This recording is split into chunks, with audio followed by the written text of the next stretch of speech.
지금 저희가 이런 지방간에 대해서 한번 생각을 해보자고 했는데, 자, 지금부터 그러면 지방간의 원인을 한번 보겠습니다. 금방 어느 정도 말씀을 드렸습니다. 자, 첫 번째, 아마 여러분이 제가 말씀드리기 전에 벌써 그거야 라는 1번에다 쓰고 싶은 항목이 있을 겁니다. 자, 첫째, 무엇일까요? 첫째는 무엇이냐면 알코올을 너무나 과도하게 섭취한 것입니다.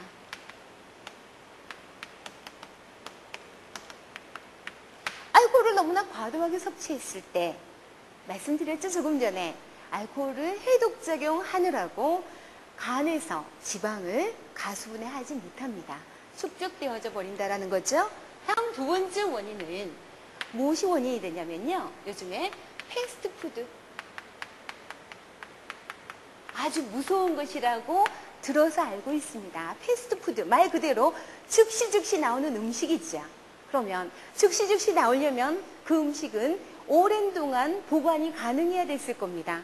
그러면 좋지 않은 성분도 들어갔겠지만 그건 우선 두고라도요, 지방에 튀겨낸 음식들이 대부분 패스트푸드입니다.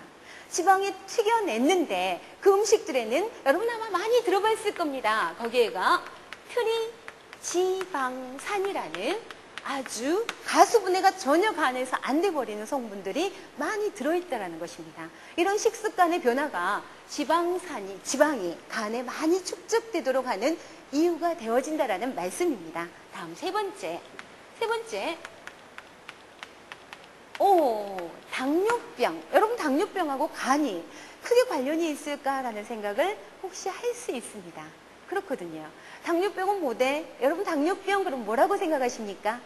말 그대로 풀어보면 소변에 당이 섞여 나오는 것입니다. 이게 당뇨병인데 지방간하고 어떤 관계성을 갖는지 참 재미있는 부분인데요. 자, 한번 생각해 보겠습니다. 당뇨병은요, 우리가 에너지로 가장 많이 먹고 있는 건 탄수화물입니다. 그렇죠? 근데 탄수화물이 최종 분해산물인 당으로 전환이 되어져서, 아까 제가 포도당이라고 말씀드렸죠. 그래서 당으로 전환이 되어져서 흡수가 되어졌는데 그 흡수가 된 당을 이용하지 못하고 오줌으로 다 나온다라는 이야기입니다. 얼마나 억울한 일입니까? 많이 먹었는데 내 몸에서 이용을 못하고 오줌으로 빠져나가는 것이죠. 소변으로 빠져나가는 것을 가장 안타깝게 생각하는 장기가 바로 간입니다.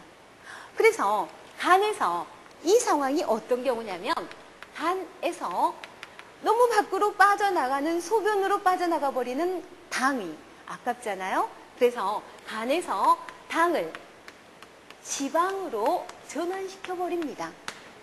그러지 말았으면 좋겠는데 당을 지방으로 전환시켜 버린다라는 이야기죠. 아마 여러분 중에는 요즘에는 의학상식을 접할 수 있는 기회가 참 많아졌죠. 그래서 저밀도 지단백, 고밀도 지단백에 대해서 혹시 들어봤을지도 모르겠습니다. 그걸 지금 제가 설명하자면 좀 많습니다. 재밌거든요, 실은. 자, 저밀도 지단백이라는 건 아주 무서운 거예요. 혈관벽에 기름때가 덕지덕지 끼게 하는, 즉 콜레스테롤 수치가 굉장히 높아지도록 하는 것이 저밀도 지단백인데, 여기서 당을 지방으로 전환시켰을 때 그 지방은 어김없이 저밀도 지단백으로 되어진다는 이야기죠. 그럼 그것이 어디 가서 축적될지는 여러분 뻔한 이치가 되겠죠? 그래서 간에 가서 지방이 축적이 되어지는 이유가 되어집니다.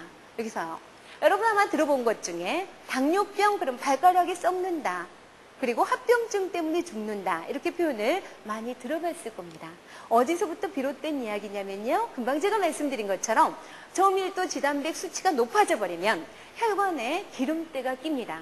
그러면 말초혈관으로 갈수록 혈관벽에 기름때 때문에 결국은 꽉 틀어 막혔겠죠. 그럼 말초 혈액순환이 되겠습니까? 안 되겠죠. 그러면 말초는 전혀 영양분을 받지 못했고 산소를 받지 못했기 때문에 썩어 들어가 버립니다. 이게 균이 들어가지도 않는데 발가락에 썩어 들어가는 이유가 되는 것이죠. 그런 거예요. 그런데 이게 지방간의 이유가 되고 있다는 이야기입니다. 다음 네 번째, 스트레스입니다. 스트레스. 여기서 제가 재미있는 말씀 하나 드리겠습니다.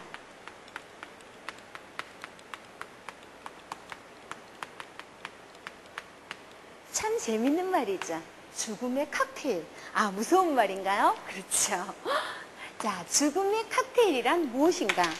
자, 죽음의 칵테일이란 지금 스트레스를 엄청 많이 받았습니다. 거기에 자, 술을 마십니다. 거기에 담배를 피웁니다. 자, 이 세 가지가 같이 겸해지면 간은 죽으라는 이야기죠. 자, 말씀을 조금 더 구체적으로 드려보자면 이렇습니다. 간은 여러분 혹시 간을 우선 떠나서 스트레스를 많이 받았습니다. 열받는다고 하나요? 그렇죠. 자, 스트레스를 많이 받았을 때 여러분에게 나타났던 증상의 느낌은 어디서 가장 크게 느꼈습니까? 머리에 열을 받았죠?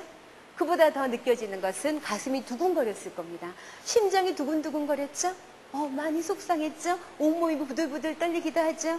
그런데 가장 무섭고 민감한 장기가 바로 간이었습니다. 스트레스를 받으면 간이 울고 있다라고 생각하세요. 간이 제 기능을 못합니다.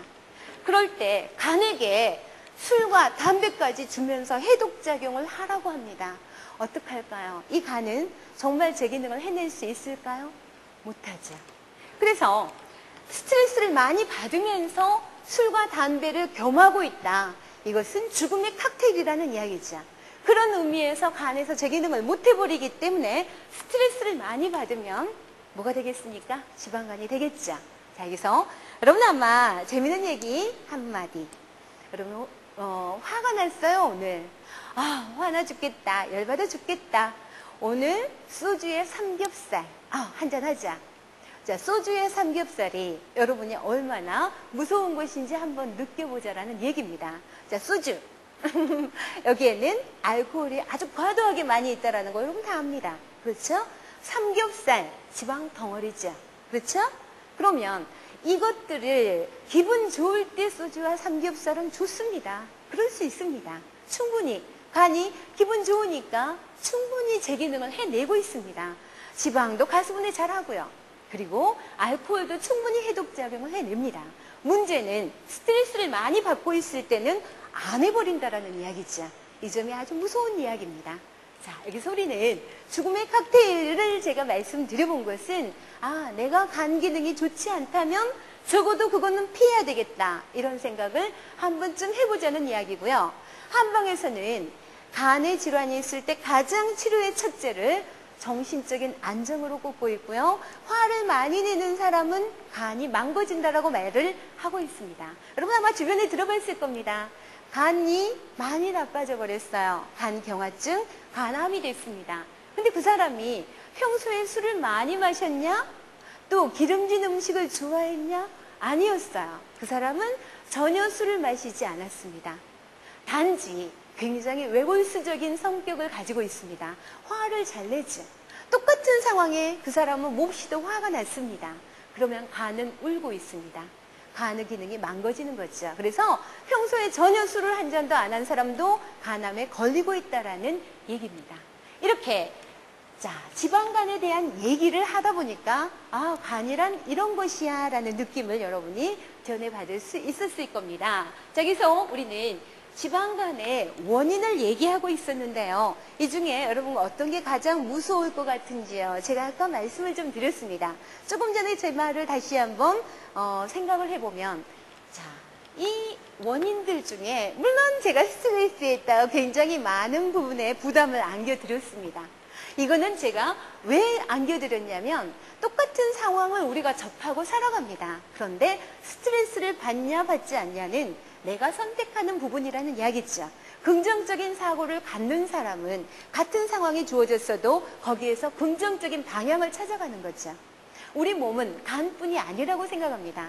똑같은 상황이 주어졌을 때 그 모든 것들을 스트레스로 받아들여서 그것 때문에 무척이나 가슴이 아파버린다면 우리는 많은 병들과 함께 살아야 될 각오를 해야 된다는 말씀을 드리고 싶었던 겁니다.